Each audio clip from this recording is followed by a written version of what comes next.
अखिल राजस्थान अंबेडकर शिक्षक संघ जिला शाखा अलवर का जिला स्तरीय शैक्षिक सम्मेलन 13 व 14 अक्टूबर 2023 को बाबा गरीबनाथ छात्रावास अलवर में आयोजित किया गया। इस मौके पर उद्घाटन सत्र 13 अक्टूबर 2023 को अतिथियों का स्वागत किया गया और अतिथियों ने शिक्षा के क्षेत्र में समस्याएं और उनका समाधान के बारे में जानकारी दी। एक बार एक बात लोगों में हमारे बड़े भाई ससुराल में चले गया, आपको समर्पित करके आप समझेंगे। तो मैं था और डॉक्टर धीरे धीरे पिताजी थे और मेरे पिताजी थे। तो हमारी भाभी जी बड़ी लाल उनके माँ बाप के, उनको लिवाने के लिए हम गए थे। तो वो क्या उन्होंने हमको चटनी रोटी करी। अब हमारा को मतलब बेटा ही वहाँ रहता था वहाँ उनके यहाँ। तो फिर वो छोरा बताओ कहना रहे बेटा ये मान कुछ चावल का और भैया करेगा चटनी शुरू अब ये आदमी तो प्रदेश अध्यक्ष ले रहा है, पर ये पता नहीं कैसे कैसे गलत जगह होता है।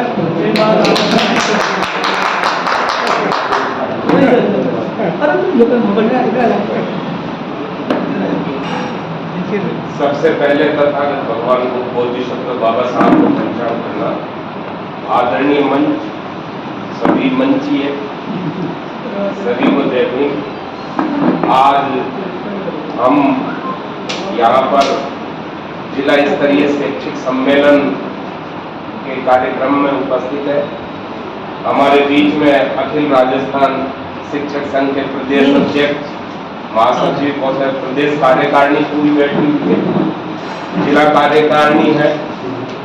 तो ये हमारा सौभाग्य है हम सभी का कि हम सभी पदाधिकारी, जैसे और संगठनों में होता है बहुत अंतर होता है, जो पदाधिकारी होता है और कार्यकर्ता होता है उसमें बहुत बड़ा अंतर होता है। वो अपने आप को ऊंचा समझता है और बाकी को थोड़ा आदेशात्मक रखता है, आदेश देता है। तो यहाँ पर हम इक्वल रूप से एक तरह से बैठे हैं, बिल्कुल समानता में, क्योंकि हम समता मूलक समाज की बात करते हैं, समानता की बात करते हैं। तो फिर हम आपस में अगर विषमता पैदा करेंगे तो हमारे जीन में वो विषमता आ जाएगी। तो हमें समानता को अपनाना है और समानता को जीना भी है। तो हम जी रहे हैं इस संघ के माध्यम से, और क्योंकि संघ तो हमारी परंपरा रही है। हमारा जो समाज है जिसको हम SC ST OBC माइनॉरिटीज में आज बटा हुआ है, ये दरअसल संघीय है। जैसे आज जिन्होंने बौद्ध धर्म की बात हो रही थी, बौद्ध धर्म को जिन्होंने अपना लिया है वो बोलते हैं बुद्धं शरणं गच्छामि, धम्मं शरणं गच्छामि, संघं शरणं। मैं बुद्ध मतलब ज्ञान की शरण में जाता हूँ, धम्म मतलब मैं इस नियमों को, इस जो नियम बने हुए हैं, जो मानव कल्याण के नियम है, उनको मानने वालों की शरण में जाता हूँ। और मैं संघ, ऐसे सभी लोगों का जो समूह है जो समता में विश्वास करते हैं और जो बुद्ध यानी कि ज्ञान व्यापी है और जो नियमों का पालन करते हैं, उनका जो समूह है, संघ है, उनकी शरण में जाता हूँ। और हम संघी थे तो जब उस जमाने में जब तथागत भगवान बुद्ध का संघ होता था हमारे देश में, तो मैगस्थनीज की एक बुक है इंडिका, आपने पढ़ा भी होगा, जो कंपटीशन की तैयारी करते हैं। तो उसमें इंडिका जो बुक है उसमें हमारा जो प्राचीन काल का हमारी शासन व्यवस्था है उसके बारे में बताया गया है कि हम जो यहाँ देश के मूल निवासी थे उनको समन लोग कहते थे। क्या कहते थे? समन। और जो विदेशी लोग आए बाद में उनको वमन कहा, यानी कि उनके उल्टा। जो समता में विश्वास करते थे, समता में रमण करते थे, वो समण कहलाए।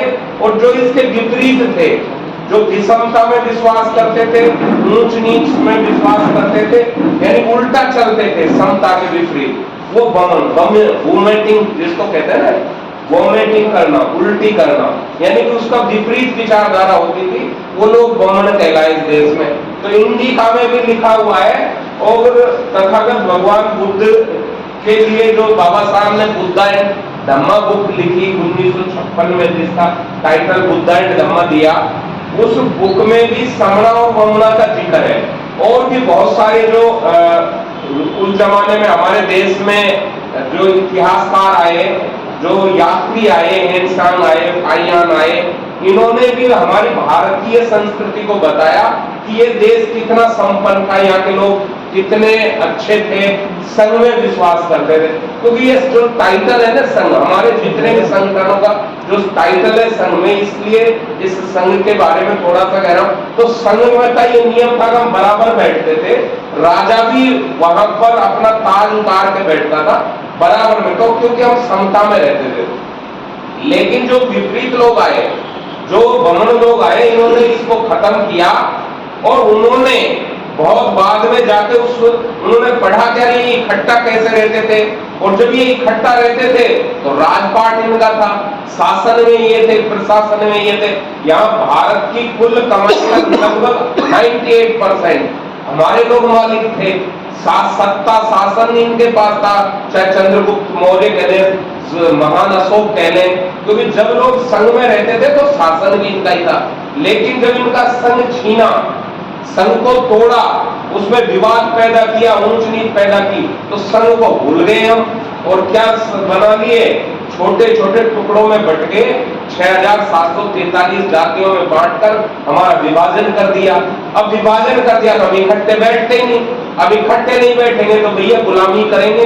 अब जो लोग इकट्ठा होते, कुछ लोग जो इकट्ठा रह गए, हमको तो कर दिया आधा परसेंट, 1%, जो देश का 85% अभी जनगणना में बताया है, बिहार की जनगणना हुई है 85%। मान्यवर साहब कांसीराम ने यह आंकड़ा दिया हमें और इस देश की राजनीति को हिला दिया जब उन्होंने बहुजन का नारा दिया और 85-15 का जो रेशो बताया, तो भारतीय राजनीति में उथल पुथल मच गई। यानी 85% आदमी तो वोटर है और ये गुलाम बना हुआ है, 15% राज क्यों कर रहा है, सत्ता और शासन पर इनका कब्जा क्यों है। तो वो उसका कारण था, वो 15% है, वो लगभग 5-5% के टुकड़े में, 3-3% के टुकड़े में इकट्ठा है।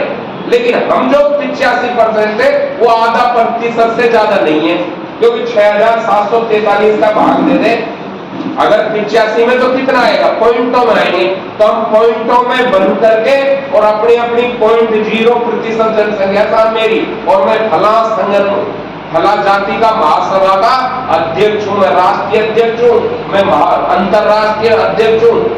चला रहे थे 1% लोगों का, आधा % लोगों का अध्यक्ष बन के घूम रहा है फूल के ऊपर। तो दुश्मन ने इसका फायदा उठाया और वो इकट्ठा होकर के आज भी शासन में बना हुआ है।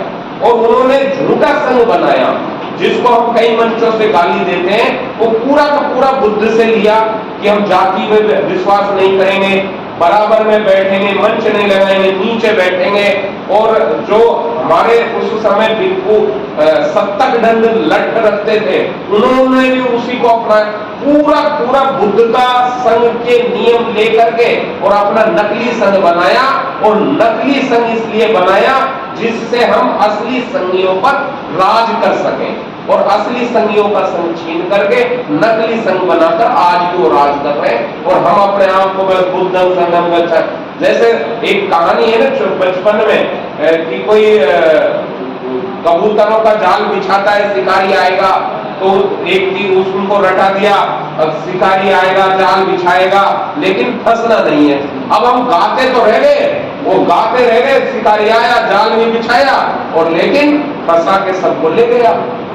तो क्यों ले गया? क्योंकि हम गाते रह गए, अभ्यास नहीं किया, उसका प्रैक्टिकल नहीं किया। तो आज हम गाते तो बहुत ज्यादा है, सब मंचों से कहते हैं हमें इकट्ठा रहना है, हम 85% है, हम ये जातियों में बटे हुए, हम सबको जोड़ रहे हैं, हम गा तो खूब रहे हैं मंचों से, लेकिन वास्तव में कितना उस पर अमल कर रहे हैं, कितना उसको अपने जीवन में उठा रहे हैं, कितना जीवन में अपना रहे हैं। क्योंकि हम यहाँ से जैसे मंच पे बात करते हैं, कोई मैं जातियां नहीं मानता, लेकिन बाहर जाते ही आपस में ये हो जाएगा, रिश्ते भी ढूंढेगा, जाति में ढूंढेगा, मतलब उसका जीवन में प्रैक्टिकल में जाति है। क्योंकि जाति मानसिक बीमारी है, लेकिन इसका परिणाम भौतिक आता है तो मानसिक दिखाई नहीं देते। हम इतने लोग बैठे हैं, किसी की दिखाई नहीं देते हम किस जाति के, क्योंकि मानसिक बीमारी है, लेकिन जब इसका रिजल्ट जो आता है वो भौतिक आता है। इसलिए इसका तो अभ्यास हमें छोड़ना ही पड़ेगा। हमारे महापुरुषों ने हमें कहा है, तो हमें इस संघ के रूप में हमें इकट्ठा होना चाहिए। और ये हमारा शैक्षिक जो सम्मेलन चल रहा है, आज शिक्षकों की जो समस्याओं के बारे में जैसे गुरुजी बता रहे हैं, तो हमको अगर हम अपने संघ के नेतृत्व में इकट्ठा होंगे तो ऐसी कोई समस्या नहीं आएगी जो हमारे शैक्षिक जीवन में हमको आड़े आए, हमको परेशान करे, उसका समाधान हो सकता है। क्योंकि शिक्षक संघ जो अम्बेडकर अखिल राजस्थान अम्बेडकर शिक्षक संघ है, हमारे लिए खड़ा हुआ है, हमारी समस्याएं सुनता है, और जहां भी कोई अधिकारी या राजनीतिक जैसी भी समस्या आती है उसका समाधान इसके द्वारा हम कर सकते हैं। इसी के साथ जय भीम, नमो। बहुत धन्यवाद आदरणीय बहुत बोल सकते हैं, लेकिन आपने सागर में वीडियो देखने के लिए धन्यवाद। चैनल को लाइक, शेयर एंड सब्सक्राइब अवश्य करें।